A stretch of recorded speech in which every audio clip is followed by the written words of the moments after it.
Bienvenido a tu espacio Cursos Didácticos Solución Paso a Paso. Estamos en la materia de Historia cuarto grado, bloque 3, temas para analizar y reflexionar. Distintas concepciones sobre la guerra, mesoamericanos y españoles. Los sabores de la comida tradicional mexicana, página 100 a la 107. La gota de agua perfora la roca, no por su fuerza, sino por su constancia. Distintas concepciones sobre la guerra, mesoamericanos y españoles. Los pueblos mesoamericanos organizaban combates que tenían un sentido sagrado, con el fin de obtener cautivos para el sacrificio, pues la guerra formaba parte de su concepción del universo. Los pueblos antiguos pensaban que el sol necesitaba alimento para que no se agotara su energía, así que le ofrecían sangre y corazones humanos. Por esta razón, la guerra representaba un momento privilegiado para conseguir prisioneros, que eran sacrificados en ceremonias religiosas. Por tanto, no concebían la guerra como una forma de exterminio del enemigo, aun si morían guerreros en combate. Sus esfuerzos estaban dirigidos a capturar a sus contrarios. Su valor se estimaba por el número de enemigos capturados. Los guerreros con más rango, por su alto número de cautivos obtenidos, eran los guerreros águila y los guerreros jaguar. La mayoría de los guerreros se peinaba con un copete en la base de la cabeza, de donde eran agarrados cuando los capturaban. Dejarse tomar por el cabello significaba la derrota. La actividad guerrera era un ritual. Consistía en una feroz batalla, en donde los guerreros luchaban cuerpo a cuerpo en medio de gritos, sonidos de caracoles y música de tambores. El combate nunca era sorpresivo. Empezaba y terminaba con una señal que pactaban previamente al enfrentamiento. Podía ser el sonido de un silbato.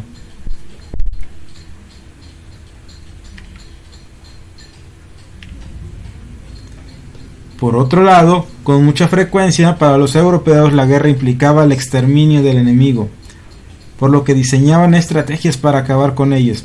Por ejemplo, cuando atacaron a los tlaxcaltecas en sus primeros enfrentamientos, los españoles llegaron a una de sus principales ciudades y ahí mataron a los pobladores desarmados, hombres, mujeres, ancianos, niñas y niños. Guerreros mexicas tomando prisioneros.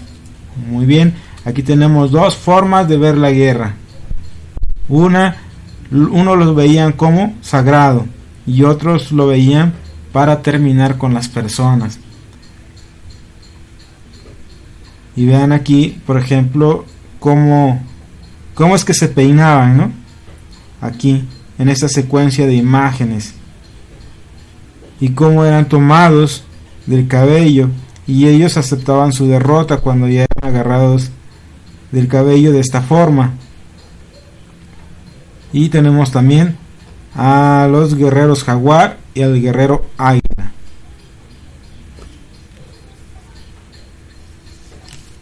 Muy bien, una vez visualizada la imagen, continuamos.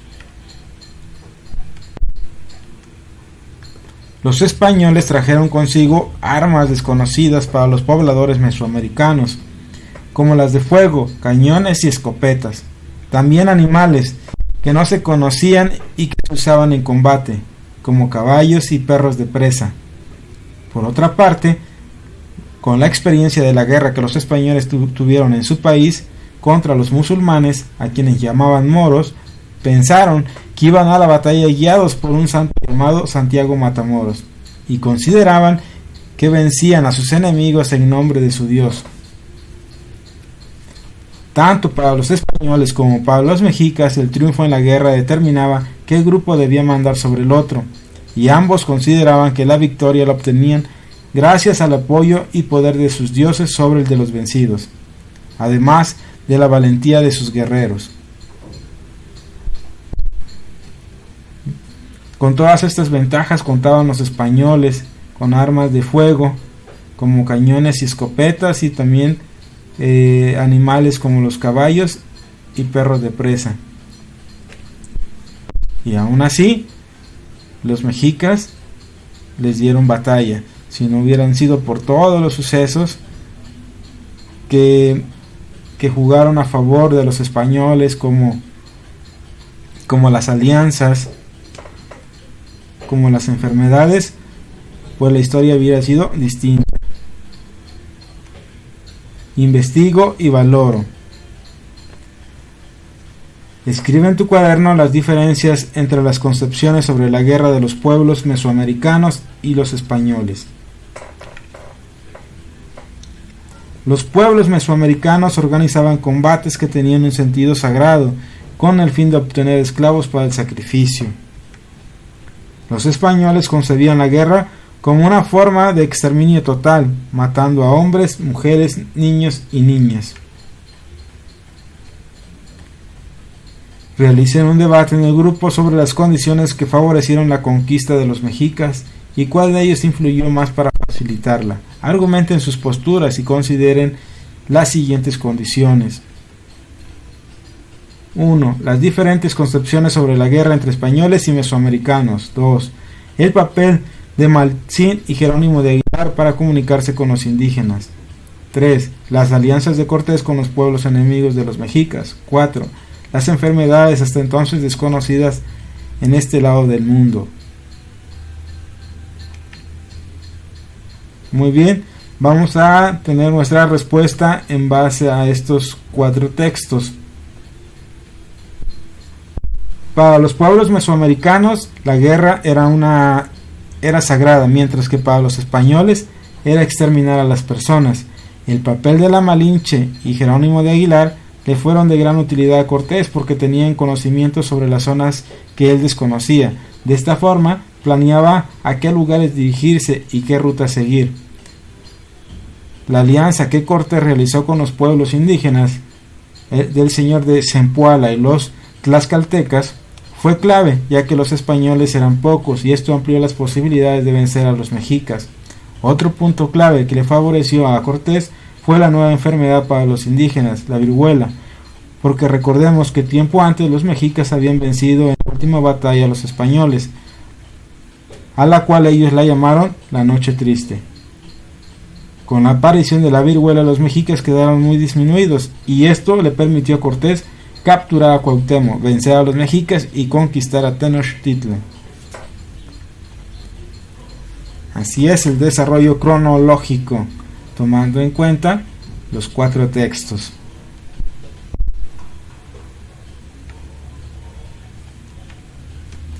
Organicen la información obtenida en un diagrama como el siguiente. ¿Cuáles fueron las principales causas que determinaron la conquista de Tenochtitlan? Y tenemos 4 hipótesis. Primera, diferentes concepciones de la guerra. 2, el papel de los traductores. 3, las alianzas de Cortés con los indígenas. 4, la epidemia de viruela.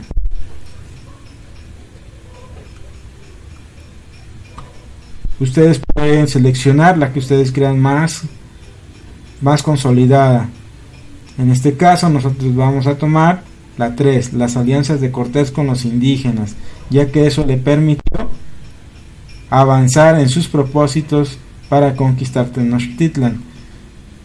Sin estas alianzas no hubiera logrado conquistarlo, porque los españoles en realidad eran muy pocos, aunque tuvieran sus armas avanzadas y sus animales como los caballos y los perros de presa, hubiera sido muy difícil vencer a los mexicas. La alianza de los españoles con los indígenas fue determinante para la caída de la Ciudad de México Tenochtitlan. Argumentemos la respuesta. La alianza del señor de Zempoala y la alianza con los tlaxcaltecas. Sí, recuerden que primero los indígenas le comentaron a Cortés que visitara al señor Zempoala. Posteriormente, después de la plática, él se alió con los españoles y se dirigían a Tenochtitlan, pero tenían que pasar por el territorio tlaxcalteca. Se enfrentaron contra ellos, desafortunadamente los vencieron, perdieron los tlaxcaltecas, que al final terminaron aliándose con Cortés, y es así como Cortés fue haciendo más hombres, se fue fortaleciendo para llegar a Tenochtitlan.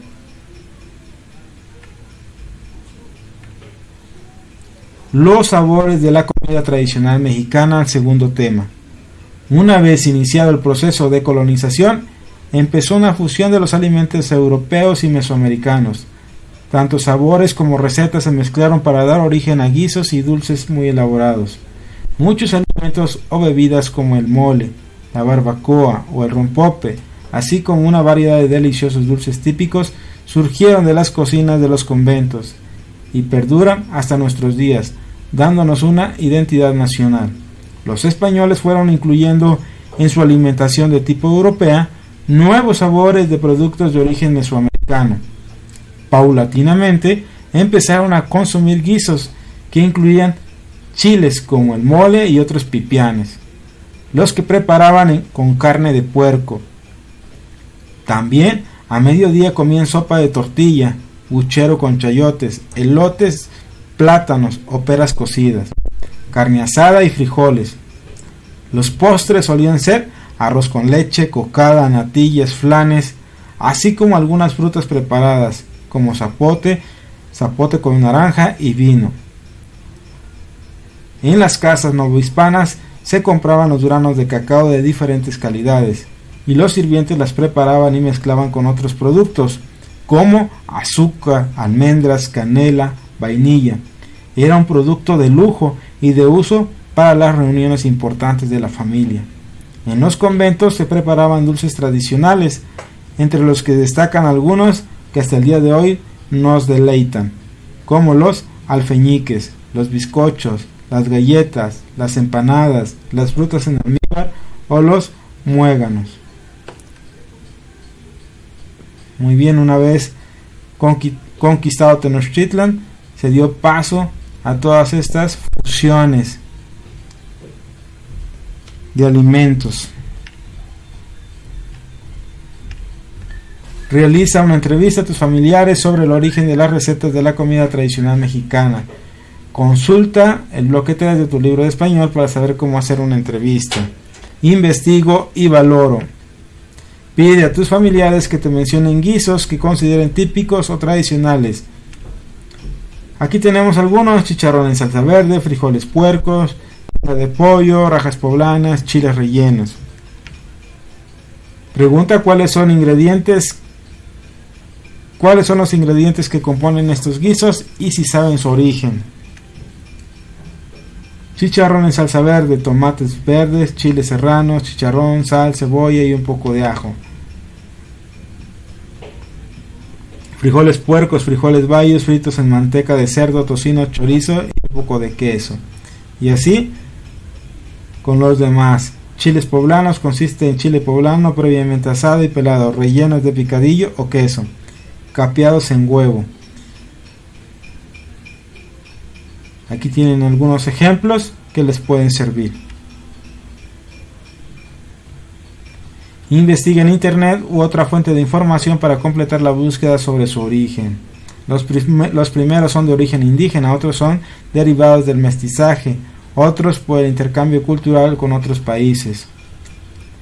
Presenta los resultados de tu entrevista a tu grupo. Reflexionen sobre la importancia del intercambio cultural que se generó después de la conquista y que sigue influyendo en nuestra alimentación. Los primeros pueblos indígenas se relacionaban con otros pueblos en busca de alianzas y sistemas sociales. Desde aquí comenzó la multiculturalidad. Posteriormente, con las invasiones europeas, este proceso se aumentó debido a que los españoles nos mostraron todas sus culturas y sus sistemas de vida. Con ello tuvimos un gran impacto en la forma y estructura de nuestra alimentación, optimizando la misma. La llegada de los conquistadores europeos a territorio americano produjo una transmigración alimenticia revolucionaria, debido al intercambio regional entre los diversos cultivos incorporados a la dieta de los españoles, que implicaba un traslado de plantas de un sitio a otro, que a su vez enriqueció la oferta de alimentos, la cual se vio aumentada por los productos traídos desde Europa y África. Esto propició la revolución alimenticia entre los siglos XVI y XVII. Muy bien, con esto concluimos el ejercicio investigo y valoro. Espero que cada una de las respuestas sea de gran utilidad para ti, que te ayuden a resolver tu actividad de tu libro de texto. Y con esto concluimos el tema para analizar y reflexionar. Aquí tenemos la imagen de nuestro libro de texto, cocina del convento de Santa Rosa en Puebla, donde las monjas preparan exquisitos guisos y dulces. Lo que aprendí. ¿Qué condiciones influyeron en la conquista y la colonización? Mi respuesta inicial. Recuerden que al iniciar este tema nos pedía que contestáramos esta pregunta y nosotros colocamos esta respuesta. El aspecto religioso. Otros fueron que los españoles llegaron a América con condiciones avanzadas en cuanto a estado de guerra, poseían armas de fuego, venían con técnicas de guerra, animales y artefactos que los ayudaban a tener más destrezas en los campos de batalla, liderados por hombres formados para la guerra. Cada una de estas condiciones favoreció el proceso de conquista y gracias a ello fue que perduró tanto tiempo. Nueva información que obtuve al estudiar el bloque 3. Las alianzas con los pueblos indígenas inconformes y la aparición de la viruela fueron otros factores que permitieron la conquista, por lo que dio paso al mestizaje. Mi respuesta final. Los españoles tenían más destrezas y estrategias de guerra que los indígenas. Aunado a esto, la alianza que estos lograron con los pueblos indígenas inconformes y la aparición de la viruela fueron factores para conquistar Tenochtitlan, que al final permitió un intercambio cultural, el cual dio paso al mestizaje. Muy bien, y con esto concluimos el ejercicio Lo que aprendí. Y por último, la evaluación, las 5 preguntas de nuestro libro de texto para concluir el bloque 3. Subraya la opción que incluye las causas que favorecieron el encuentro entre América y Europa. La búsqueda de nuevas rutas para llegar al oriente y el empleo de instrumentos de navegación. Lee los siguientes sucesos y ordénalos del 1 al 6 según ocurrieron. Ordenarlos cronológicamente. 1. Cristóbal Colón se embarca hacia América por primera vez. 2. Américo Vespucio afirma que los territorios descubiertos corresponden a un continente. 3. Gonzalo Guerrero y Jerónimo de Aguilar naufragan en costas de Yucatán. 4. Hernán Cortés inicia su expedición hacia Mesoamérica. 5. Tenochtitlan es conquistada por Hernán Cortés y sus tropas. 6. Fundación de la ciudad de Guadalajara. Muy bien, y con esto queda ordenado lo de la pregunta número 2. Pasamos a la 3. Subraya la opción que incluye las causas de la conquista de Tenochtitlan. Inciso B. Subraya las consecuencias de la expansión y la colonización de nuevos territorios en Nueva España. Se fundaron nuevas ciudades y se inició la explotación de plata. 5. Analiza la gráfica acerca de la disminución de la población indígena por las epidemias en el altiplano central de Mesoamérica. Y responde en tu cuaderno. Muy bien, para contestar estas preguntas nos vamos a basar en la gráfica que nos muestra nuestro libro de texto. ¿Cuántos indígenas murieron por las epidemias entre 1519 y 1595? Según nuestra gráfica tenemos que realizar una resta. Lo que teníamos en 1519 menos lo que teníamos en 1595 y nos da 23.9 millones de indígenas. ¿Entre qué años se registró el mayor número de muertes? Si vemos en la gráfica, ocurrió entre 1532 y 1548.